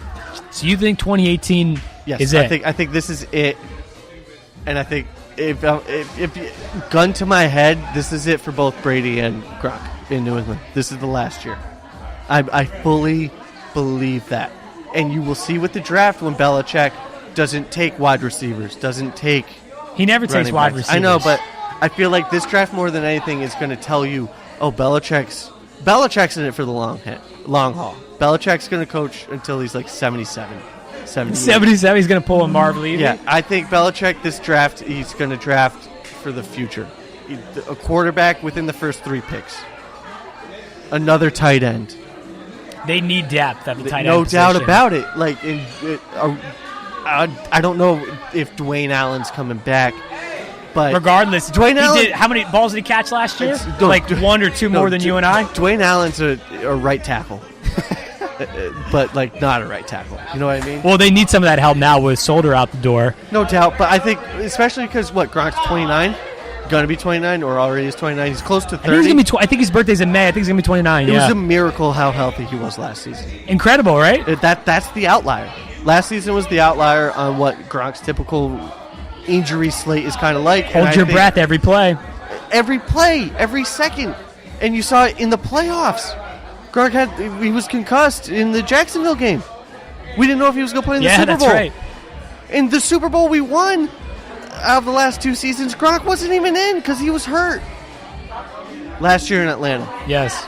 And I'm not. Look, Gronk is probably, outside of Tom Brady right now, our most valuable offensive player. They are a better team with him than without him. No doubt about it. That's not the point I'm trying to make. I just think that in typical Bill Belichick fashion, this would have been, right now would have been the time to trade him. And I wouldn't be surprised if you see Gronk dealt for a 3rd-round pick. Or maybe if the Giants do think they're that one player away, it's like the Pats take their 1st-round pick and Gronk to the Giants, to whoever, try to dupe someone into taking Gronk for 3/3 or whatever. I have no idea what his trade value would be. I was in favor of this after they won the Super Bowl over Atlanta. But before you wanted this last offseason. I did, because you can make the case they just won the Super Bowl, as you just mentioned. Without him, Bennett was playing well. This is before Bennett left to go to Green Bay. I was like, why not? Okay, you've got Edelman, you've got Amendola at the time. You've got all these other guys on offense who Brady can sling the ball to. They don't need him. I was in favor of it at the time. Now, after last season rolled around, when Edelman went down with the ACL, Malcolm Mitchell down for the year last season, you needed him. He's a guy no one's talking about, too, by the way, at least Mitchell. Back east, is that, we lose Amendola and we lose Cooks, but, Mitchell 2 seasons ago had that rapport with Tom Brady that, he just, he was the blanket. He was. Big catch in the Super Bowl, good rookie season. Very much so. Very underrated. You just never know with Bill Belichick. I honestly wouldn't be surprised if he trades back from both of the 1st-round picks the Pats have this year, or if he packages them together to trade up for a quarterback he likes. You just never know. Thursday's going to be crazy. It's going to be a fun day. Are you a fan of the draft and how it's been in prime time now for several years? Better than the old way they used to do it on 12 noon Eastern time on Saturday. Yes and no. I know people who's like my father, who his fantasy league would for that first day, they would have a party and they would get together at someone's house, kick back with a couple of brews and some wings and just watch 2 hours, 3 hours and catch up. As a 26-year-old millennial in 2018. I love it. I love that it's just the first round, and then Friday is the second and third round. Because I want to do other things on the weekend. And I'm probably not going to watch the second and third round just because I don't know the college football game that much. Like, I know the draft. I know, like, the first round guys. I know guys I get excited about. And I know local guys, so that helps with Rosen and Darnold. Yes. But it's like when you get into the deep cuts of even, like, late first-round picks when you're seeing, like, defensive linemen and offensive linemen going in the draft is when I'm like, okay, is it time to go see Avengers Infinity War? Yeah, look, if your last name is not Kuiper or McShay. Yeah, I know. Yeah, I'm not going to be too familiar. It could get real inside baseball real quick. You know what I mean? Real quick. I love it in prime time. It's been great last couple of years watching it there versus 12 noon on Saturday. Especially being out here on the West Coast in LA, it's better. 5 o'clock Pacific, generally speaking, versus 9 a.m. on Saturday. I'm not really going to be tuning in if it's 9 a.m. on a Saturday morning for an NFL draft. Put it to you this way. I can't even tune in that early to watch the London game. There's no way I'm tuning in to watch the draft that early. 6 a.m. on the East Coast? No, or on the West Coast? No, thank you. But that's the thing that's underrated, I think. I love how the NFL season, how games on Sundays start at 9. And, like, the night game, it's like it's over at 7. Like, oh, I can now unwind on my Sunday nights. It's people on the East Coast listening, move out to California. It's like 80 degrees all the time. There's no snow. I love the NFL draft. I just love it. Love it. This time of month is great. It's great. Hey. And it's only evolved, too, actually, since they've started to rotate it beyond New York City, obviously, Chicago in recent years, Philly last year, Dallas this year, move it around to maybe some cities who are not likely to host a Super Bowl, like a Philly. I think it's been great. It's only increased the draft's popularity. Oh, no doubt. And football is still top dog. Oh, you're not going to hear any argument on this front. Football is still top dog. Basketball has made strides, especially this season. These NBA playoffs. Yes. It's been since the early 90s that a first round has been this good. This many good series. Like, the only series that has been pretty much unwatchable, in my mind, has been Golden State San Antonio. And even you get the Warriors factor where they kind of dominate certain quarters and stretches. And San Antonio's kind of boring without Kawhi. Even with Kawhi, they're boring. Without him, it's like atrocious to watch.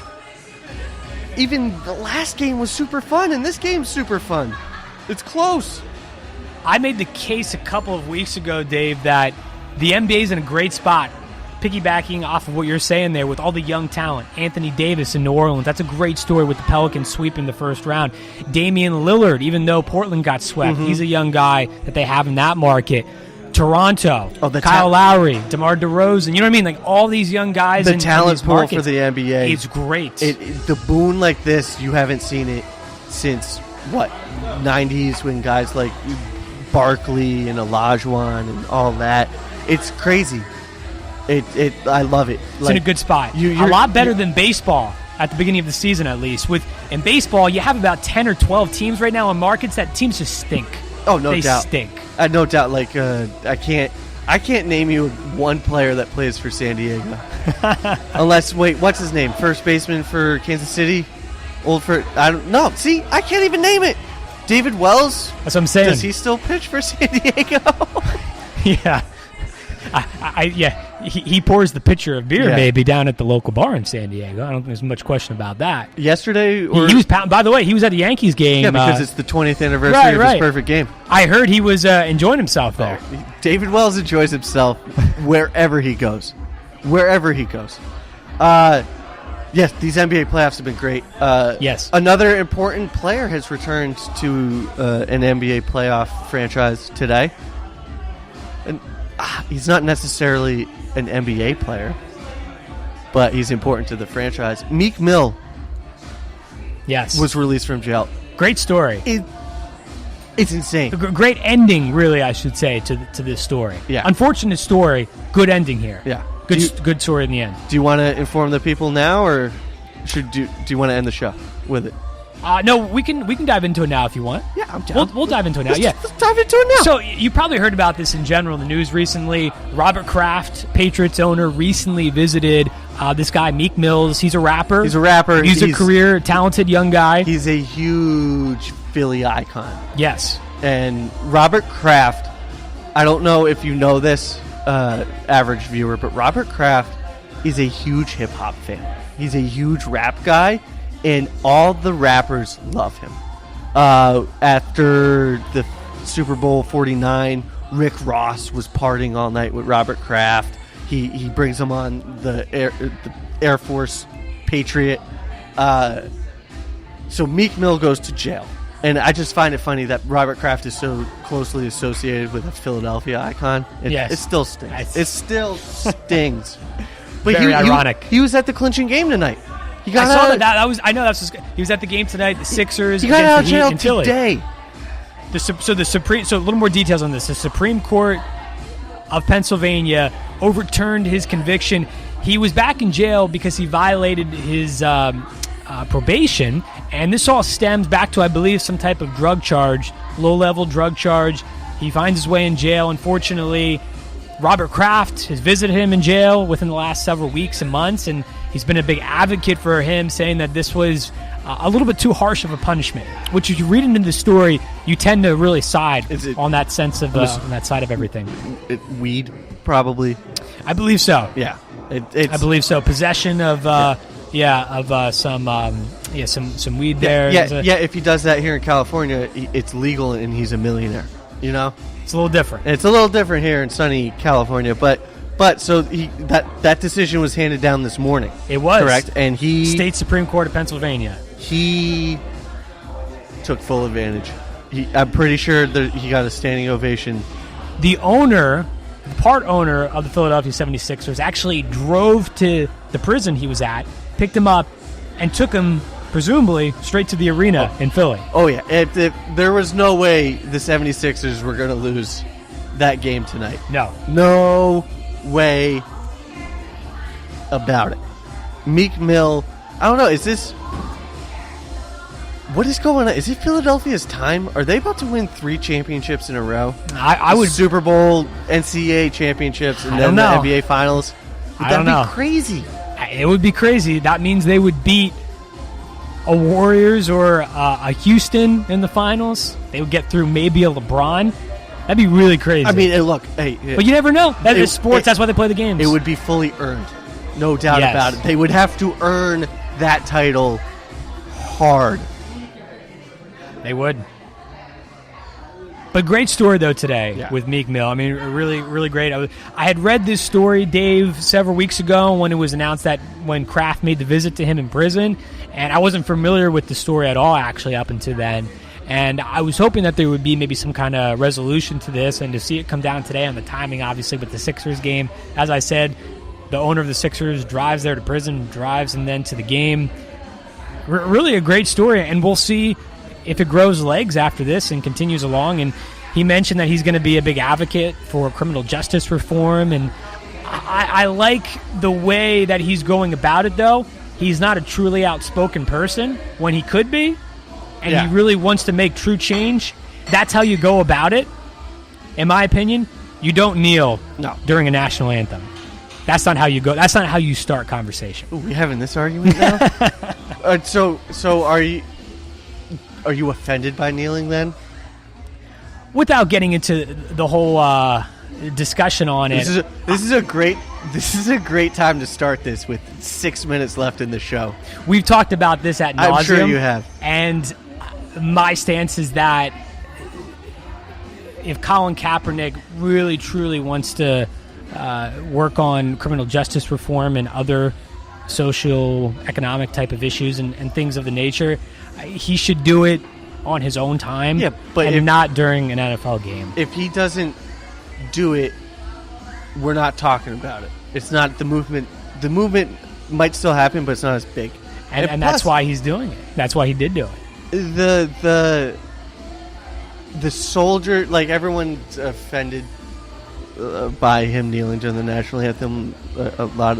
But, like, I talk a lot to my Army buddies, and they're the ones that are with Kaepernick. They're the ones that are not necessarily will kneel with him, but like he has the right. Unless he has a right. Much like an NFL owner, as wrong as it's going to be, has the right not to sign someone because he doesn't like their views. Yeah. It's like, I understand column A, I understand column B.